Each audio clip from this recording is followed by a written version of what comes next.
When a company is for profit, it means it focuses on making money, even though it takes a long time to do so.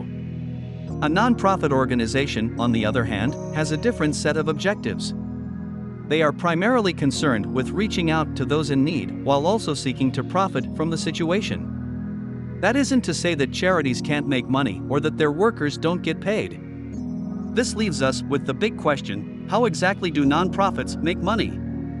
This and more are some of the details you're about to find out in the course of this video.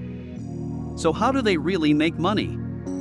Even a non-profit agency needs funds to run its day-to-day operations. Non-profits may use a revenue source to pay for office space, supplies, and staff to fund day-to-day operations. The money you raise can also go toward covering travel and publicity costs, which will help spread the word about what you're doing.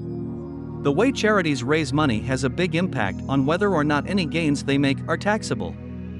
It's usually considered non-taxable profits if the money comes from things related to the non-profit's work. Donations, ticket sales from charitable events, and item sales to raise funds for group programs are all examples of related earnings. However, as long as taxes are charged, unrelated activities can be tax-free. Selling unclaimed door prizes at an event and holding the proceeds are examples of unrelated practices. While unrelated activities are permitted, it is critical that unrelated activity income be kept to a minimum to avoid jeopardizing the nonprofit's 501(c)(3) status.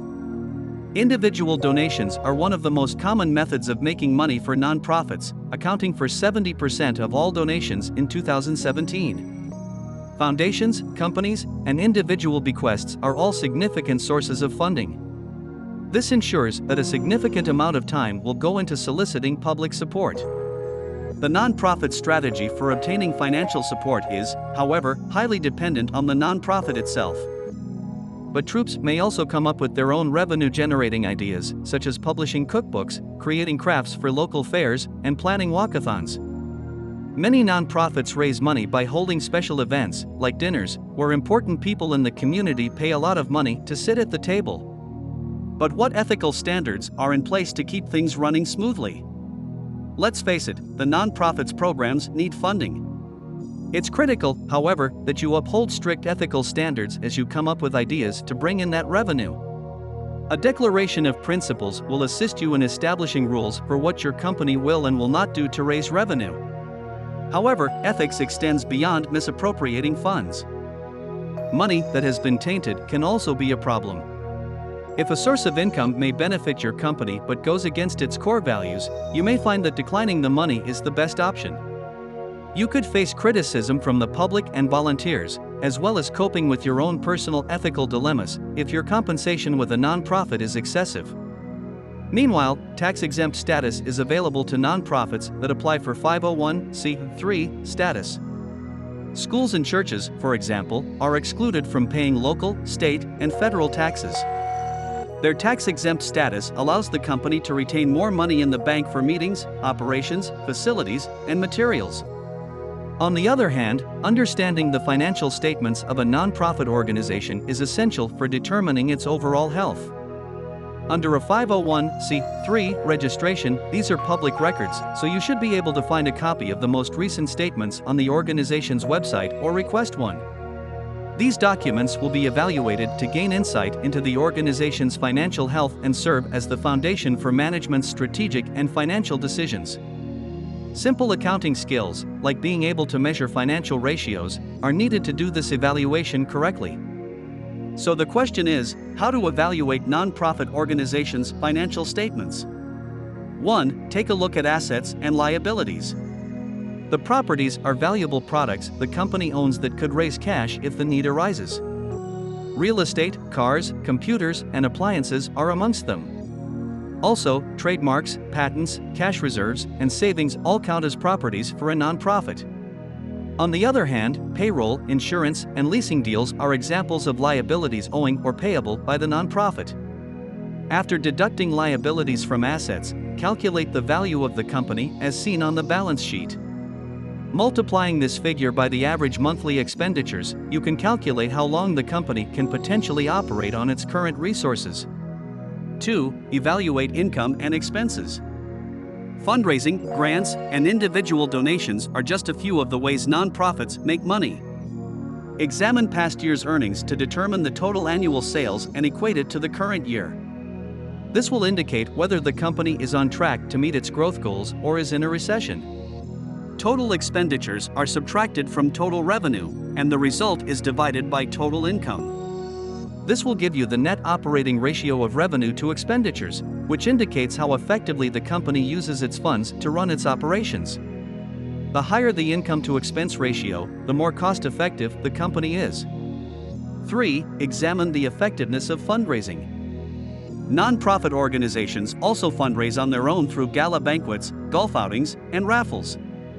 The preparation, publicity, staffing, and logistics of the festival, as well as the financing of the prizes offered, all incur substantial costs. So you'd need to examine the financial statements expenditures portion to see how the costs of event preparation and promotion correspond to the revenue generated by the events. The fundraising efficiency ratio is the result of dividing total donations, excluding government grants, by fundraising expenses. With the exception of grants, this shows you how much it costs the company to raise revenue. 4. Evaluate liquidity. If a nonprofit's funds aren't liquid enough, no amount of savings or beneficial assets can keep it running. Calculate the overall value of what the company will use to collect cash if necessary to determine its financial strength. This includes cash on hand, accounts receivable, and inventory that can be sold. You should include marketable security investments if the nonprofit has them because they are relatively easy to liquidate. Calculate what proportion of the organization's value would remain if it were to liquidate and pay off all creditors by dividing the total sum by the organization's liabilities. But what if you were starting with a nonprofit? What are the advantages? Creating a charitable organization is a major undertaking that necessitates careful preparation, funding, and the help of a committed team. Health, arts, environmental advocacy, civic, cultural, and human resources are all provided by nonprofits. While each nonprofit is unique, the advantages of starting one are universal. Some of these advantages include: 1. Pursue passion. Individuals usually start charitable organizations to pursue a passion, whether it is a loss, an abusive relationship, tutoring young children, or raising environmental awareness. As the leader of a nonprofit, you can do what you're passionate about and share it with the people who help you. 2. Positive community involvement.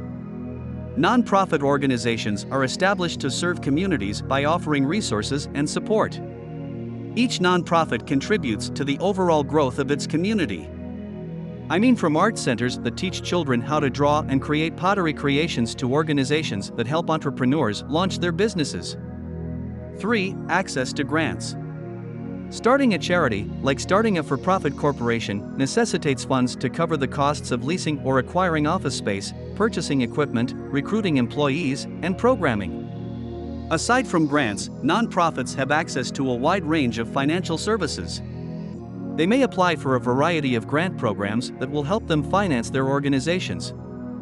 In certain cases, grants available to nonprofit organizations vary from those available to for-profit organizations.